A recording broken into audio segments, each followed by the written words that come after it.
Indonesia Menyapa Pagi. Anda masih bersama kami di Indonesia Menyapa Pagi Pro 3 RRI dan saya Esti Sulisti yang sekarang bersama Anda. Menepati janji saya bahwa pagi ini kami akan ajak Anda diskusi seputar ada isu-isu penting apa saja yang akan dibahas dalam Sidang Umum ASEAN Inter-Parliamentary Assembly atau AIPA ke-44. Ya, jadi Indonesia menjadi tuan rumah Sidang Umum Parlemen se-Asia Tenggara dan Sidang Umum ASEAN Inter-Parliamentary Assembly ke-44 yang digelar di Jakarta ini akan dibuka oleh Presiden Indonesia Joko Widodo pada besok hari Senin 7 Agustus 2023. Sidang umum AIPA ke-44 diselenggarakan mulai tanggal 5 sampai dengan 11 Agustus di Hotel Fairmont Jakarta dan selain Indonesia ada perwakilan dari 17 negara observer dan juga tamu serta perwakilan dari 9 organisasi internasional dan total peserta yang akan hadir sekitar 568 delegasi. Nah, sidang umum AIPA ke-44 merupakan salah satu puncak dari keketuaan DPR RI di AIPA sejalan dengan keketuaan Indonesia di ASEAN tahun 2023. Apa saja yang dibahas dalam sidang AIPA ke-44 ini? Kami akan membahasnya bersama dengan narasumber sudah hadir di studio Pro 3 di lantai 7 Medan Merdeka Barat 45 Jakarta, Ketua Badan Kerjasama Antara Parlemen BKSAP DPR RI, Pak Dr. Haji Fadlizon. Pak Fadlizon, apa kabar? Salam sehat. Assalamualaikum. Waalaikumsalam warahmatullahi wabarakatuh. Selamat pagi Mbak Esti. Terima kasih pada RRI mengundang saya untuk membicarakan masalah AIPA ini. Oke, ini biar kita juga bisa ikut support ini. Publik kan bisa ikut bantu-bantu informasikan mungkin biar nanti juga trending ya. Iya. Baik. Ya, kegiatannya di Jakarta, tetapi kan masyarakat juga perlu tahu karena apa yang dihasilkan dari pertemuan ini nanti kan juga efeknya untuk bagaimana kita ke depan begitu. Nah, Pak Fadlizon, ini dibukanya tanggal 7. Tetapi sebenarnya tamu-tamu udah banyak yang datang ya. Tamu sebetulnya Mbak Esti kalau boleh saya secara umum dulu, AIPA ini adalah ASEAN Inter-Parliamentary Assembly atau Sidang Umum Parlemen Negara-Negara ASEAN. Negara ASEAN ini kan semuanya ada 10, tapi yang kita undang hanya 9 karena Myanmar ini masih ada masalah internal ya, karena mereka ada kudeta militer 2 tahun yang lalu dan sampai sekarang belum ada parlemennya.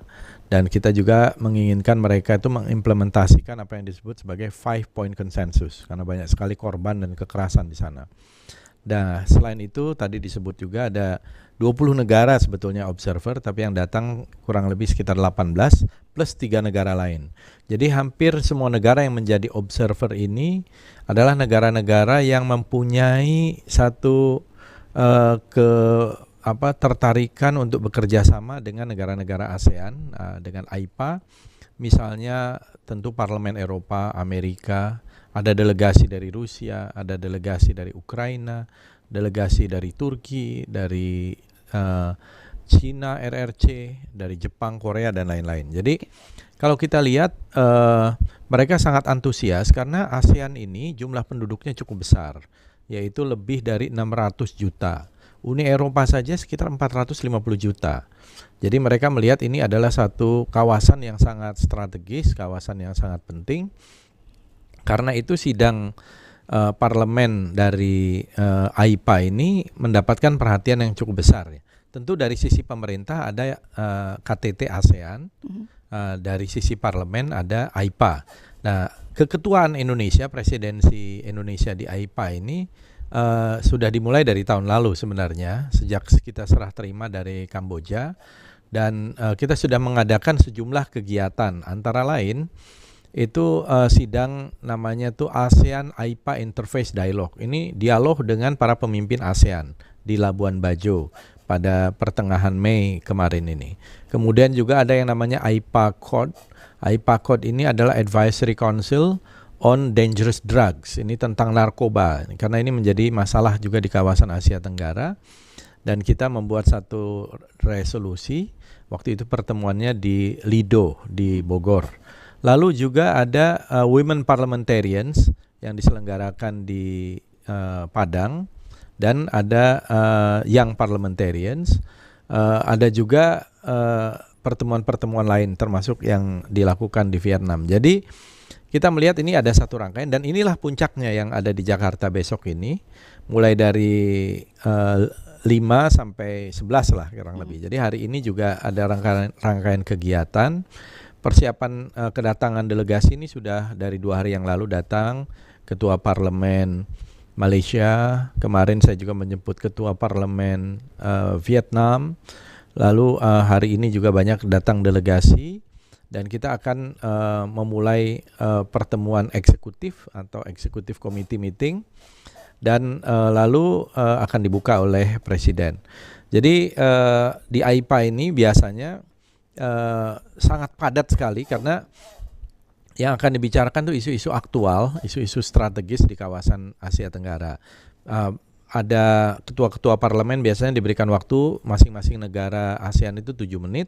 Kemudian nanti ada observer atau peninjau negara-negara ini masing-masing 3 sampai 5 menit gitu ya. Dan akan terjadi juga pertemuan bilateral antara ASEAN dengan negara-negara observer atau negara-negara peninjau. Nah, mengenai substansinya sendiri, AIPA ini dibagi dalam 6 komisi lah kurang lebih, yaitu komisi politik, komisi ekonomi, komisi sosial, komisi organisasi, kemudian ada women parliamentarians atau parlemen perempuan dan young parliamentarians atau parlemen muda. Ya, parlemen muda ini di bawah 45 tahun. Kemudian ada women parliamentarians.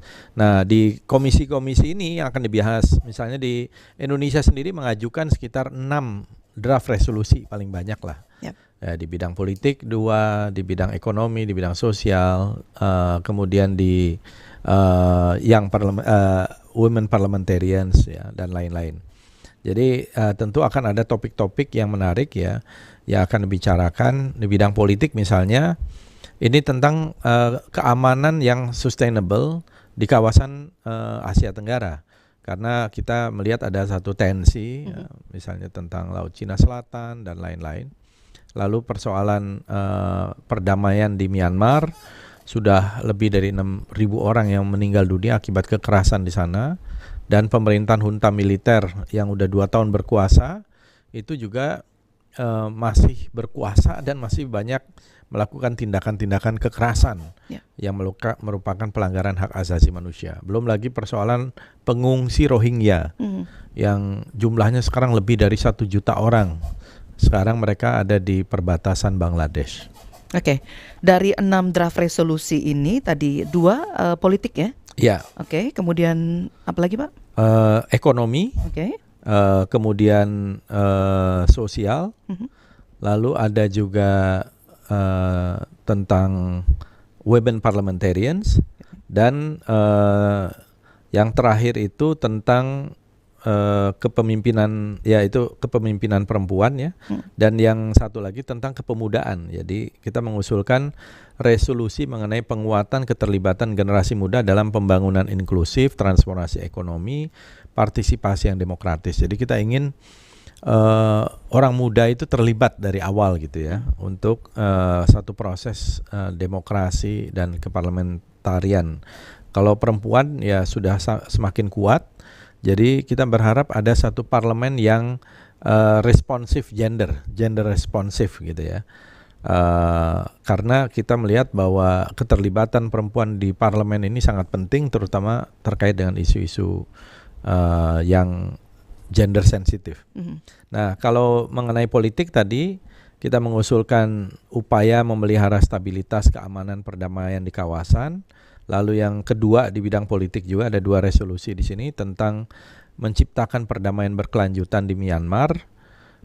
Kita ingin menekankan Myanmar itu mematuhi 5-point consensus atau 5 poin konsensus yang sudah diambil waktu itu keputusannya di Jakarta bulan April tahun 2021. Jadi 2 bulan setelah terjadi kudeta militer. Antara lain itu segera menghentikan kekerasan di sana, memberikan akses kepada bantuan kemanusiaan, ada dialog yang inklusif, ada utusan khusus atau special envoy. Okay. Kemudian di bidang ekonomi itu ada transisi hijau. Ya, jadi mengusulkan resolusi tentang transisi hijau untuk pertumbuhan ekonomi yang rendah karbon ya. Kemudian yang keempat juga mengusulkan ini di bidang sosial, bagaimana resolusi tentang pekerjaan dan keterampilan hijau. Jadi kita melihat aspek penyiapan SDM atau tenaga kerja untuk menuju transisi hijau ini masih belum maksimal, dan kita ingin mendorong karena parlemen ini kan membuat aturan, regulasi, undang-undang. Jadi tugas parlemen itu membuat undang-undang bersama pemerintah, yang kedua mengawasi jalannya pemerintahan dan program dan lain-lain itu, kebijakan-kebijakan, dan yang ketiga anggaran.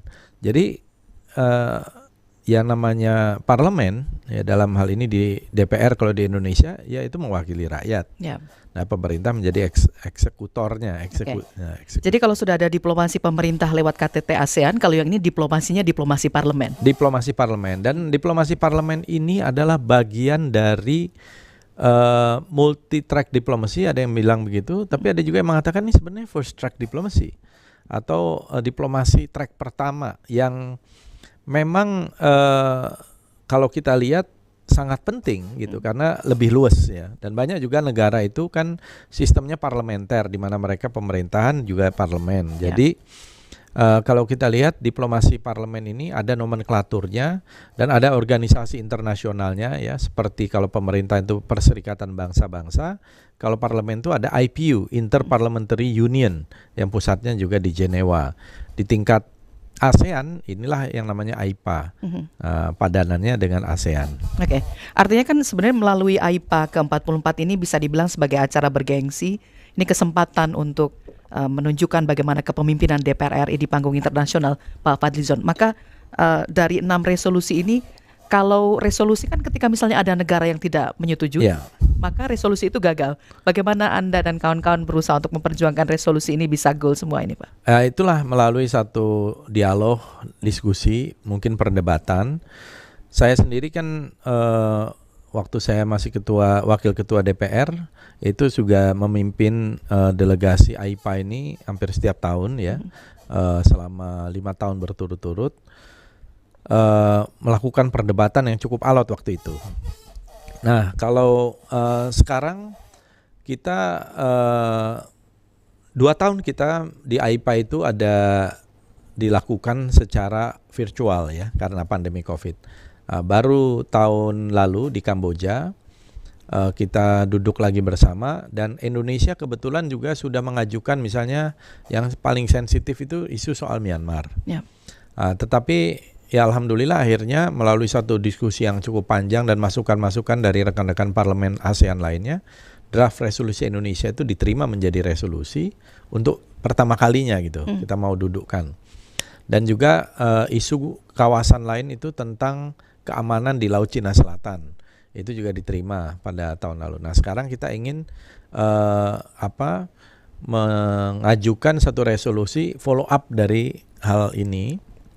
Karena kita ini sudah secara resmi lepas dari pandemi COVID, mudah-mudahan dengan adanya resolusi-resolusi ini kemudian nanti bisa diadaptasi oleh parlemen masing-masing negara menjadi undang-undang atau disesuaikan dengan kebijakan-kebijakan yang diambil oleh pemerintahnya dan seterusnya gitu. Oke, baik. Saya sekaligus juga mengundang pendengar untuk bisa bergabung dalam perbincangan kali ini karena saya yakin masyarakat di tanah air juga punya pemikiran-pemikiran yang Anda juga bisa sampaikan langsung kepada Ketua Badan Kerjasama Antar Parlemen BKSAP DPR RI Pak Fadlizon yang saat ini hadir di studio kami. Silakan pendengar, Anda bisa bergabung melalui nomor telepon kami di 021 352 3172 atau 021 384 4545. Bisa juga melalui 021 386 2375 atau 021 386 6712.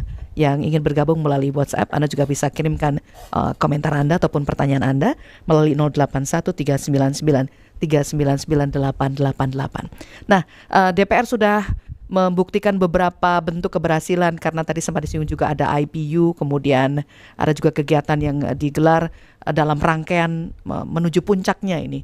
Jadi puncaknya adalah 5 sampai dengan 11 Agustus ini, artinya bahwa beberapa step yang sudah dijalani, nanti ya endingnya nanti pada penutupannya tanggal 10 Agustus ya Pak ya? Iya, 10 Agustus. 9-10 Agustus ini. Oke.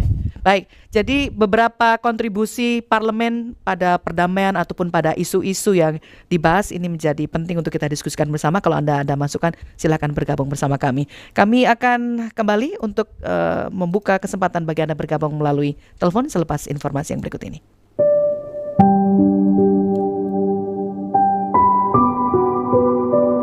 Nah, ke depannya saya berpikir gerakan moderasi beragama, di mana agama itu menjadi alat pemersatu, gerakan jalan tengah. Kalau di dalam Islam itu namanya Islam wasatiyah, Islam yang di tengah, tidak ekstrim ke kanan, tidak ekstrim ke kiri, tapi inklusif, menerima perbedaan itu sebagai keniscayaan dan tidak menganggap orang lain yang berbeda itu sebagai musuh.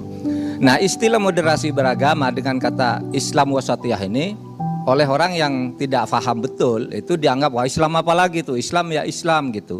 Di mana ada kata Islam wasatiyah di dalam agama Islam kan gitu. Ya sama aja dengan orang mengatakan Islam rahmatan lil alamin tuh di mana dalilnya? Nggak ada dalil Islam rahmatan lil alamin. Sama tidak ada dalil Islam wasatiyah. Sama tidak ada dalil Islam kafah tuh di mana? Nggak ada. Yang ada itu begini. Kalau Islam rahmatan lil alamin itu dalilnya wa ma arsalnaka illa rahmatan lil alamin, bukan Islam rahmatan lil alamin. Tapi lalu dikonseptualisasikan ke atas Islam yang moderat itu yang Islam rahmatan lil alamin. Kata wasatiyah itu ada juga dalam Al-Qur'an, wa kadzalika ja'alnakum ummatan wasata. Sungguh saya telah menciptakan kamu sebagai umat wasatiyah, umat jalan tengah. Tidak ada kata ja'alnakum Islam wasatiyah, hendak ummatan wasata. Karena Islam kafah, udkhulu fisilmi kafah, hendak ada saya menjatuhkan Islam kafah, tapi dikonsepkan sebagai istilah di dalam keilmuan itu biasa, diabstraksi ke atas, diberi nama ini sebagai konsep. Nah, kedepannya menurut saya moderasi beragama itu menjadi sangat penting karena berangkat dari keyakinan bahwa perbedaan itu adalah keniscayaan, perbedaan itu adalah sunnatullah, perbedaan itu adalah fitrah, gitu aja ke depannya. Bahwa tidak mungkin kita itu sama, tidak mungkin orang sama, itu sebagai ciptaan Allah dan di situ kita bersatu. Itulah cara kita menghayati agama kita, bahwa kita ini memang berbeda diciptakan oleh yang di sana itu loh. Karena yang di sana menghendaki kita berbeda, ya mari kita bekerja sama sesuai dengan kehendaknya. Mahfud MD, Menteri Koordinator Bidang Politik, Hukum, dan Keamanan Republik Indonesia, ketika mensosialisasikan gerakan moderasi beragama untuk Oase Indonesia.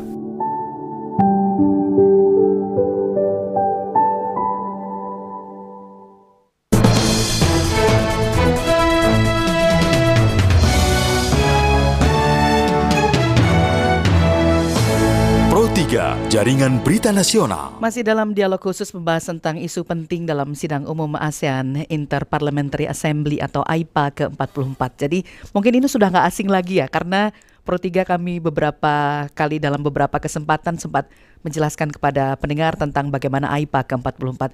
Nah, puncaknya kita bahas juga pagi ini bersama dengan Ketua Badan Kerjasama Antar Parlemen BKSAP DPR RI Pak Fadlizon yang hadir di studio. Line teleponnya sudah kami buka dan sudah ada 3 penelpon yang siap untuk diskusi bersama kami. Pak Fadlizon, kita sapa dulu ya satu persatu. Kita ke Sibolga, ada Pak Putra di Sibolga. Silakan Pak Putra, berbagi waktu, mohon ke poinnya ya Pak ya, silakan. Ya, to the point. Ya. Selamat siang Pak narasumber. Pak Fadlizon, ya, Pak. Fadlizon, ya. Ya. Semoga sehat. Begini Pak, mungkin agak banyak sedikit pertanyaannya, mungkin 5 langsung ke poinnya. Pertama Pak, ini ada isu parlemen, ini kan se-Asia ya, kalau mau saya tahu itu tadi. Berarti di Asia Tenggara, Pak. Asia Tenggara, ASEAN ya. Berarti kita sudah, prestasi kita di olahraga udahlah, artinya sudah mumpuni. Sekarang di parlemen kita kan ada 11 Mbak ya, Mbak narasumber di Senayan gitu ya, yang mengkaji legislasi, itu tugas tupoksinya ya, pengawasan dan anggaran gitu ya. Bagaimana menurut Pak narasumber yang pertama ini, regulasi kita terhadap kitab undang pidana perdata kita yang peninggalan Belanda gitu, memang selalu ada revisi dan amandemen setiap periode presiden itu ya, dalam hal menjawab Commonwealth yang dari Inggris, persemakmuran Inggris kan ada ya, di Singapura, Malaysia itu mereka kan mungkin lebih maju dibanding Belanda. Bahkan Belanda yang kita pakai kitab pidana perdata di penegak hukum kita enggak dipakai mereka di sana gitu ya. Itu satu Pak ya. Yang kedua, dedolarisasi, pengurangan mata uang dolar tapi lebih memfokuskan pada penggunaan uang Asia gitu. Itu kemarin ada kita dengar beritanya. Itu gimana sampai nggak dibahas di sana gitu. Karena potensi ekonomi kita kan udah 5% naik setelah COVID ya. Itu keberhasilan. Yang ketiga Pak, dalam hal perang Indo-Pasifik yang dalam hal ini perang geopolitik dan asimetris. Yang memang dulu ya, kalau kita tahu kita Belanda 3,5 abad Mbak Penyiar ya. Dijajah Belanda tuh. Terus belum lagi Inggris untuk beberapa bagian Pulau Sumatera dan Spanyol Portugis di Ambon. Poinnya Pak? Poinnya begini, mereka itu kan punya romantisme masa lalu untuk kita ya. Kalau di Jerman itu dulu ada Nazi, mereka minta maaf tuh. Jadi visa dan bekerja di Jerman itu ada untuk orang Israel kan gitu. Tapi gimana dengan kita? Korban hak asasi manusia di zaman perang itu kan kayak kemarin Belanda ya, mengembalikan warisan kita gitu. Baik. Selain itu apalagi nih, ada kerjasama tukar teknologi tidak? Siap. Ya, Cukup ya Pak ya. 3 ya, kita berbagi waktu dengan pendengar yang lain. Terima kasih Pak Putra di Sibolga. Bu Kartika di Jawa Tengah, silakan Bu Kartika. Bu Kartika, nampaknya sudah terputus. Saya langsung ke Pak Ridwan di Kalimantan Timur. Pak Ridwan, silakan Pak. Baik, terima kasih Mbak Esti. Assalamualaikum warahmatullahi wabarakatuh. Bung Fadli John. Waalaikumsalam. Yang terhormat, salam sehat Bung. Salam. Beda ini suaranya di YouTube dan di TV di muda nih. Bapak bisa lihat langsung juga buka di ini ya, di aplikasi RRI Play Go. Saya dengar suaranya aja kan. Baik. Kalau untuk PC saya kan nggak bisa ngelihat. Baik, silakan Pak Ridwan. Terima kasih Mbak Esti. Jadi itu banyak sekali yang dibahas tadi, tapi saya ingin menanggapi yang masalah ekonomi ya. Bung Fadli, bagaimana Bung melihat ekonomi kita, karena di sini harusnya kesehatan dibahas ya, karena kalau kita sehat pasti ekonomi kita sehat gitu kan. Nah, kita melihat sekarang sering dibahas itu masalah stunting ya di negeri kita, dan pendapatan kita di bawah UMK gitu kan, 300.000 itu pendapatan kita. Berarti kan hitung rata-rata di Indonesia gitu kan. Nah, kalau kita ngebahas ekonomi, artinya kita belum maju ya.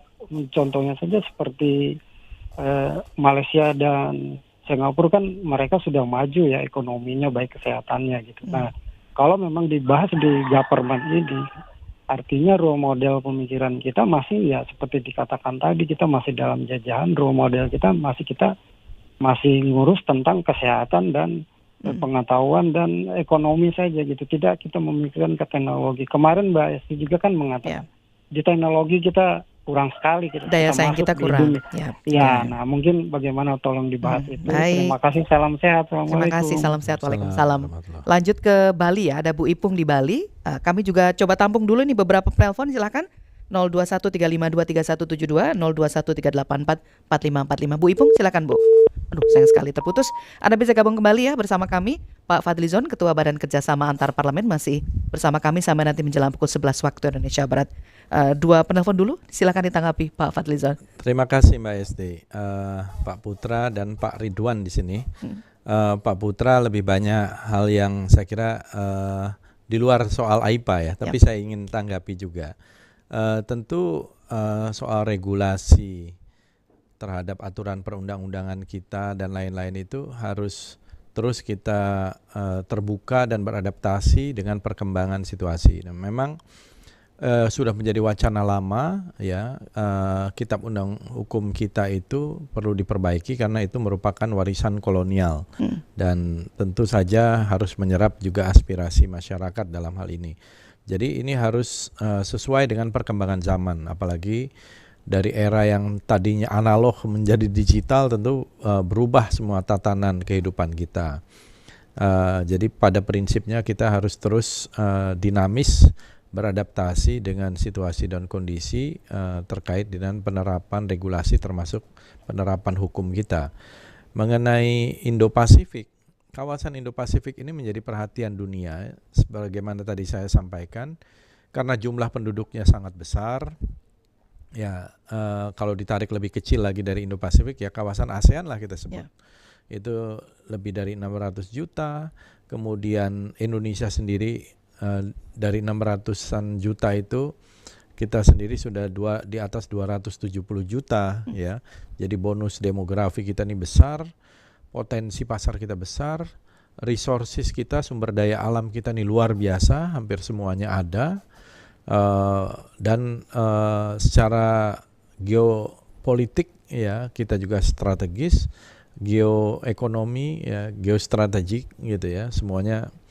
Nah kalau kita lihat ini merupakan satu potensi yang harus kita transformasi menjadi kekuatan gitu. Jadi jangan hanya potensi. Politik luar negeri kita ini adalah untuk kepentingan nasional, national interest. Jadi apapun yang kita lakukan, kerjasama apapun dengan berbagai pihak, baik itu yang sifatnya regional, multilateral atau bilateral, itu harus untuk kepentingan nasional kita. Apa yang kita dapat dan keuntungan kita itu seperti apa. Itu mungkin ya untuk jawaban yang terkait ini. Pak Saya Ridwan. mau tahan dulu, ada Bu Ipung sudah bergabung kembali, kita terima dulu ya. Silakan. Bu Ipung silakan Ibu. Pagi Mbak Ya, selamat Esti. pagi Bu Ipung di Bali. Langsung dengan Pak Fadlizon Ya silakan. Pak Fadlizon, selamat pagi. Pagi, Bu Perkenalkan saya Ipung. Saya mungkin kenalkan saya juga advokat di Bali, juga aktivis perempuan. Saya mendukung AIPA ya. Kalau bisa tolong di sana dibahas regulasi-regulasi yang tidak bias gender itu satu. Tolong juga ada perbaikan di lingkup pemerintahan atau aparat penegak hukum seperti misalnya di Polres ada unit PPA dan di RT dan di Polda adalah Reknata atau RPK. Nah di sini kadang-kadang personal atau SDM-nya yang di sana tuh kurang punya empati terhadap perempuan dan anak. Banyak kasus-kasus perempuan tuh kadang-kadang sampai dia tidak bisa berjuang hanya karena terlalu lambat ditanganin, akhirnya mereka mengalami penganiayaan atau perempuan jadi korban kejahatan seksual. Malas berjuang karena memang kurang empatinya anggota yang desa. Mungkin ini perlu ya Bapak Fadlizon dibahas juga supaya perempuan-perempuan di Indonesia bisa mandiri dan bisa berjuang untuk menegakkan keadilan di Indonesia. Itu Mbak Esti, makasih. Selamat pagi. Ya, terima kasih Bu Ipung, ini mewakili suara perempuan ya, karena salah satu resolusinya kan juga tentang perempuan tadi, Pak Fadlizon. Ya, mungkin saya berangkat dari jawaban untuk Bu Ipung dulu ya. Disitulah kenapa kita perlu semakin banyak perempuan di parlemen kita. Kita ada sekarang di dalam sistem pemilu kita harus ada calon dari perempuan itu 30%. Tetapi yang terpilih dari 30% itu sekarang terwakili di DPR itu 21% kurang lebih. Ya, dan ini meningkat dari periode pemilu sebelumnya. Dari 2014 itu 17%, hasil pemilu 2019 itu menjadi 21, hampir 22%. Semakin banyak artinya keterwakilan perempuan di DPR ya, tetapi kita berharap lebih tinggi lagi karena dengan demikian tentu wakil-wakil perempuan yang ada di parlemen, yang ada di DPR akan memperjuangkan isu-isu yang terkait hal ini ya, termasuk bagaimana nanti membuat regulasi, aturan, pengawasan yang terkait dengan hal-hal yang tadi disampaikan oleh Ibu Ipung. Ya. Kasusnya kan tentu pasti banyak ya, kita tidak membahas kasusnya, tetapi secara prinsip itulah yang dilakukan oleh parlemen perempuan. Ya. Kemudian tadi yang stunting, Pak Ridwan ya, pembicaraan tentang ekonomi, kesehatan dan lain-lain ya, ini pasti selalu dibicarakan juga karena persoalan ekonomi, apalagi ekonomi pasca pandemi ini menjadi satu perhatian. Di masa pandemi kita membicarakan juga masalah kesehatan ya, terutama dampak dari pandemi Covid ya, terhadap kesehatan dan juga terhadap ekonomi, terhadap bisnis. Dan kita baru mulai melakukan satu upaya recovery ya, dan alhamdulillah pertumbuhan kita ini mulai meningkat ya ketimbang di masa pandemi kemarin ini. Nah, tentu dengan kemajuan ekonomi, perkembangan ekonomi yang semakin baik, masalah-masalah misalnya contoh masalah stunting bisa teratasi. Ini kan persoalannya juga bukan hanya persoalan ekonomi, tetapi juga bagaimana edukasi dan literasi kepada masyarakat untuk memilih makanan-makanan yang bergizi. Dan sumber-sumbernya sebenarnya di kita kan sangat banyak ya, dengan protein yang tinggi, ikan, ayam, ada telur, semua itu di ada Indonesia. semua. Jadi bukan hanya persoalan kita kekurangan gizi karena tidak mampu, tapi juga bagaimana memilih makanan yang bergizi yang ada di sekitar kita yang juga harganya sebenarnya terjangkau. Oke. Ya, jadi sebenarnya di masing-masing resolusi yang tadi sudah Anda sampaikan Pak Fadlizon, Ya. ada 6 resolusi. Apa saja sih sebenarnya yang dibahas, kayak misalnya ide-ide yang disampaikan Bu Ipung tadi, apakah juga udah masuk ke sana sebenarnya? Ya, itu biasanya nanti di Komisi Women Parliamentarians atau Parlemen Perempuan ASEAN. Yap. Isu-isu yang terkait dengan perempuan, dengan anak, tentang misalnya masalah-masalah yang dihadapi oleh para perempuan di kawasan, itu biasanya dibahas di situ. Dan di situ pada umumnya perempuan ya. Ada juga tentu anggota parlemen laki-laki yang bicara juga di situ. Baik. Nanti kita akan sambung lagi. Saya ke penelpon di Yogyakarta, Pak Suwarno di Jogja. Singkat ya Pak Suwarno, silakan. Ya, terima kasih atas sampainya tanggapan ini ya. Ya. Nah, ini mengenai ini ya, singkat aja. Waktu Pak Harto itu kan pernah mendengungkan bahwa di situasi kan tidak ada fakta militer ya kan. Padahal dulu dipimpin Pak Harto seorang militer, kadang-kadang bisa tahu pada otoriter Pak Harto itu kan masih ketimuran ya kan posisinya. Nah itu situasi sekarang itu bagaimana wacana yang berikutnya ini pada situasi kita kan membutuhkan situasi keamanan dan ketahanan di posisi di terutama di ASEAN itu. Sekarang jadi ketahanan kan Pak Prabowo ya, jadi bagaimana pendapatnya untuk wacana sekarang dipimpin oleh banyak kan misalnya dari seorang sipil gitu, itu harusnya kan lebih humanis daripada yang itu. Kalau sekarang itu Terima kasih Pak Suwarno di Jogja. Terima kasih. Ya, jadi mungkin ini kaitannya dengan bagaimana nanti di ajang AIPA ini kita bisa memberikan jalan keluar untuk menjawab persoalan-persoalan termasuk misalnya politik, keamanan dan sebagainya tadi. Silakan Pak Fadlizon. Ya, jadi mengenai ketahanan yang sifatnya fisik, militer dan lain-lain itu saya kira itu memang menjadi salah satu pokok juga yang penting karena kita ingin ASEAN ini stabil. Jadi kalau kita lihat tema di dalam AIPA ini sendiri, judulnya itu adalah Responsive Parliaments for Stable and Prosperous ASEAN. Itu tema besarnya. Tema besarnya. Okay. Ya, jadi ada 3 kata kunci di situ, parlemen yang responsif, kemudian bagaimana menciptakan ASEAN yang stabil dan juga sejahtera, ya. Karena ASEAN ini diharapkan menjadi epicentrum of growth, menjadi pusat pertumbuhan. Nah, untuk stabilitas ini tentu harus ada kesepakatan-kesepakatan supaya tidak terjadi konflik. Misalnya kita dengan Vietnam pada akhir tahun lalu udah sepakat tentang batas wilayah zona ekonomi eksklusif kita. Karena seringkali terjadi pelanggaran terhadap ZEE kita oleh nelayan misalnya di Vietnam, nelayan dari RRC, nelayan dari negara-negara lain gitu ya, di Laut Natuna Utara. Jadi kalau kita lihat ini harus diselesaikan dulu dalam satu proses settlement, negosiasi dan dengan cara ASEAN. Ya. Saya agak penasaran nanti gimana negosiasi yang biasanya berlangsung ketika anggota parlemen dari beberapa negara mencoba memperjuangkan ide-ide atau pemikiran tentang penyelesaian permasalahan. Saya minta waktu sejenak Pak Fadlizon, nanti kita akan lanjut berbincang seputar hal ini. Kita gabung dulu untuk informasi yang berikut. Kilas Berita. Kilas Berita. Presiden Joko Widodo menerbitkan Peraturan Presiden Perpres Nomor 48 Tahun 2023 tentang pengakhiran penanganan pandemi COVID-19 sekaligus mengakhiri masa tugas Komite Penanganan COVID-19 dan Pemulihan Ekonomi Nasional atau KPCPEN. Dalam salinan Perpres tersebut dijelaskan bahwa pertimbangan penerbitan peraturan tersebut dikarenakan status pandemi COVID-19 telah dinyatakan berakhir dan status faktual COVID-19 telah berubah menjadi endemi di Indonesia. Informasi ini dan informasi lainnya dapat diakses di laman resmi kami rri.co.id. Kilas Berita. Pro 3, Jaringan Berita Nasional. Ya lanjut ya, kita masih berdiskusi bersama dengan Pak Fadlizon. Banyak informasi yang kita bisa peroleh pagi ini, termasuk tentang bagaimana kegiatan AIPA ke-44. Jadi tema besarnya adalah parlemen yang responsif untuk ASEAN yang stabil dan sejahtera.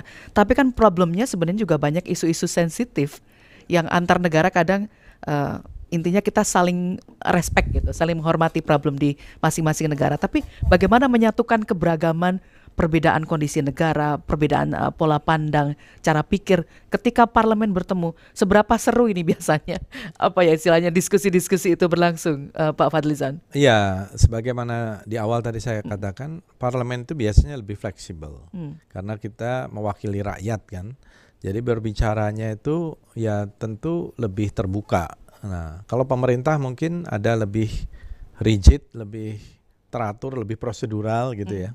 Nah, tetapi di parlemen kita lebih terbuka membicarakan hal-hal yang terkait dengan persoalan-persoalan, apalagi menyangkut masalah aspirasi rakyat gitu.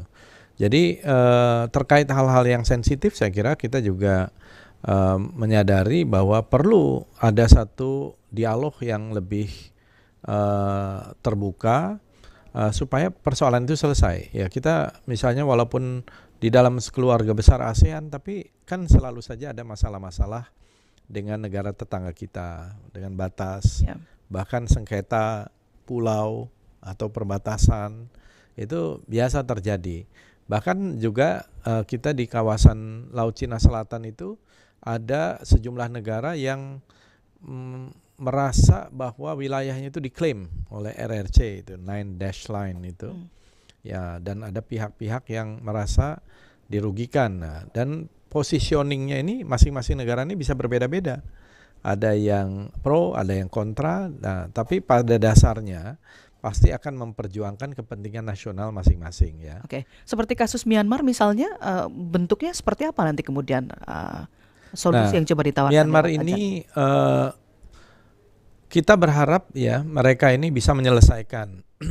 Dan memang harus ada satu campur tangan dari luar. Dalam hal ini yang diharapkan dunia itu adalah ASEAN. Tentu dari sisi parlemen adalah AIPA. Kenapa? Karena melalui mekanisme ASEAN dan AIPA inilah saya kira Myanmar bisa menerima nanti jalan keluar. Kalau tidak akan terisolasi. Sekarang ini junta militer yang berkuasa itu bahkan mengeksekusi anggota parlemen yang terpilih secara demokratis gitu ya, dan mereka juga ditangkapi dan sebagainya. Begitu juga dengan masyarakat yang kontra, yang oposisi terhadap junta militer ini banyak yang menjadi korban. Belum lagi tadi etnis minoritas, ya yang paling besar terutama etnis Rohingya yang kemudian terusir dari tempatnya. Nah ini pemerintah militer junta yang berkuasa secara de facto harus mengadres ini, harus menangani masalah ini sesuai dengan permintaan para pemimpin ASEAN, yaitu 5 poin konsensus itu. Dihentikan dulu kekerasan, harus ada dialog yang inklusif, harus ada akses untuk bantuan kemanusiaan, dan harus diterima ini special envoy ini. Nah, sejauh ini junta militer di Myanmar ini tidak melaksanakan ini. Jadi dia cuekin gitu. Makanya sampai sekarang tidak diundang. Paling tidak di 2 AIPA dan 2 KTT ASEAN ini tidak diundang Myanmar. Kursinya dikosongkan. Nah ini kita ingin ada semacam tekanan supaya mereka mau duduk, mau melaksanakan itu. Jadi ini bukan bentuk campur tangan karena ini mempunyai dampak terhadap keamanan dan stabilitas di Asia Tenggara sendiri. Kita akan menerima juga pengungsi Rohingya, Malaysia juga ada, dan lain-lain gitu. Jadi dalam seminggu ini akan ada agenda-agenda besar, hal-hal besar yang akan dibahas dalam pertemuan parlemen se-ASEAN ini. Maka sebenarnya apa yang publik perlu bisa lakukan atau support ya? Karena kan kami berharap banyak ini perwakilan kami dari Parlemen Republik Indonesia yang bisa mewakili suara kami nih, Pak Fadlizon. Ya, tentu kita berharap dukungan dari masyarakat, tapi kita juga melihat ini bagian dari sebuah tugas tambahan yaitu diplomasi parlemen, parliamentary diplomasi, dan kita memperjuangkan kepentingan nasional kita, kepentingan Indonesia. Misalnya nanti nih pertemuan kita dengan Parlemen Eropa, pasti kita memperjuangkan produk-produk kita yang dihambat oleh Uni Eropa.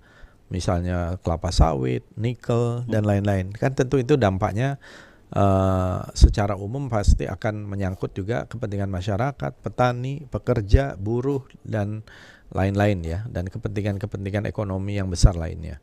Jadi tugas dari diplomasi parlemen ini adalah mendukung diplomasi negara kita untuk kepentingan nasional kita, kepentingan masyarakat kita secara umum, dan kita juga menyampaikan pesan-pesan ini langsung ke parlemen dari negara-negara itu supaya message ini tahu posisi, tidak hanya posisi ASEAN tapi dalam hal ini juga posisi kita, posisi Indonesia. Oke. Dari 6 resolusi ini seberapa optimis Anda 6 resolusi ini akan disepakati semuanya? Ya, tentu nanti semuanya akan dibicarakan di lapangan ya. Tentu nanti ada masukan-masukan ya, kita optimis usulan-usulan kita itu karena usulan sifatnya konstruktif, mudah-mudahan bisa diterima oleh parlemen dari negara-negara lain. Oke. Berharap banyak nanti semua isu-isu yang ada di tanah air bisa terwakili dan nanti bisa bersama ini parlemen-parlemen se-ASEAN bisa mengambil langkah untuk perbaikan di ASEAN. Karena memang sekarang perhatian sedang ke ASEAN ya. Betul. Dan ASEAN ini tadi seperti diharapkan oleh para pemimpin ASEAN sendiri sebagai epicentrum of growth. Jadi sebagai pusat dari pertumbuhan dengan jumlah penduduk yang besar, resources, sumber daya alam, sumber daya manusianya yang sangat potensial. Ya, orang berlomba-lomba lah untuk masuk ke ASEAN ya. Oleh karena itu ini mendapatkan perhatian yang cukup besar dan negara-negara itu mereka datang ke sini untuk menyampaikan tentu keinginan dan juga harapan mereka kepada ASEAN. Baik, sukses untuk acaranya AIPA ke-44 yang akan berlangsung selama sepekan ini. Padat agendanya Pak Fadlizon, jaga kesehatan Pak. Terima kasih Mbak Esti. Nanti pasti akan ada banyak diskusi, ketemu dengan para ketua parlemen dari berbagai negara dan negara-negara observer juga. Ya, sukses untuk kegiatan AIPA ke-44. Demikian tadi perbincangan kami dalam dialog bersama Ketua Badan Kerjasama Antar Parlemen BKSAP DPR RI, Bapak Haji Fadlizon. Terima kasih juga untuk Anda yang sudah bergabung bersama kami. Kita tentu berjuang bersama untuk perbaikan di segala lini tadi. 6 resolusi, kami nanti akan juga kawal informasi untuk Anda. Terus update informasi seputar AIPA ke-44 di Pro 3 RRI.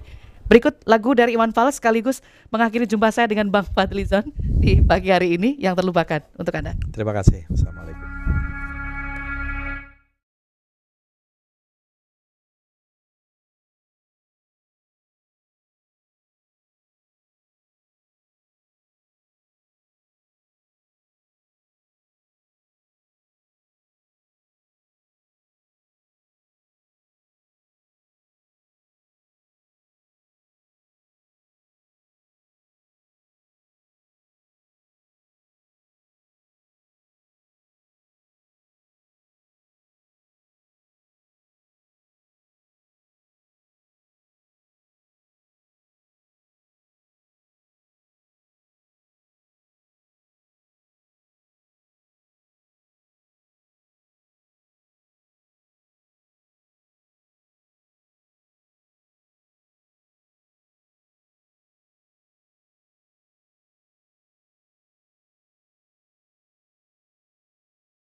Waktunya, ini sudah saatnya kita memilih untuk Indonesia.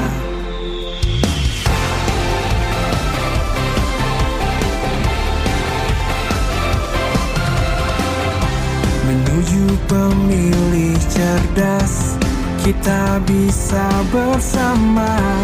Radio Republik Indonesia, berikanlah hak pilihmu, berikanlah suaramu. Ayo semua bersuara di pemilihan umum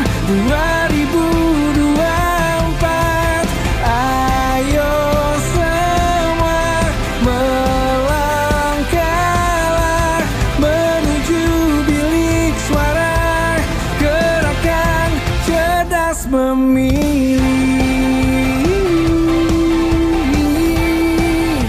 cerdas memilih.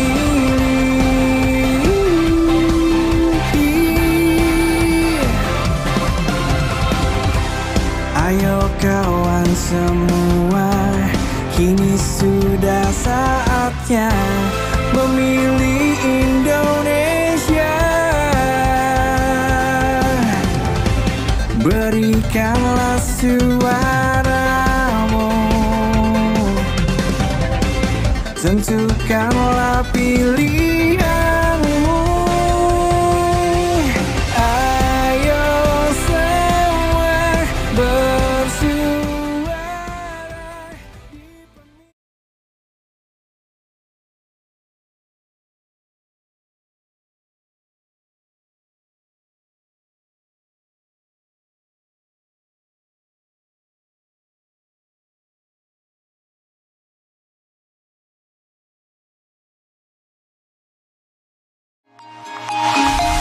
RRI.net, kami hadir dengan ragam informasi, dialog interaktif, dan hiburan. Dari Pro 1, Pro 2, Pro 3, Pro 4, dan Voice of Indonesia. RRI.net, di IndiHome TV, aplikasi RRI Play Go, dan portal berita rri.co.id. RRI.net, tonton yang Anda dengar.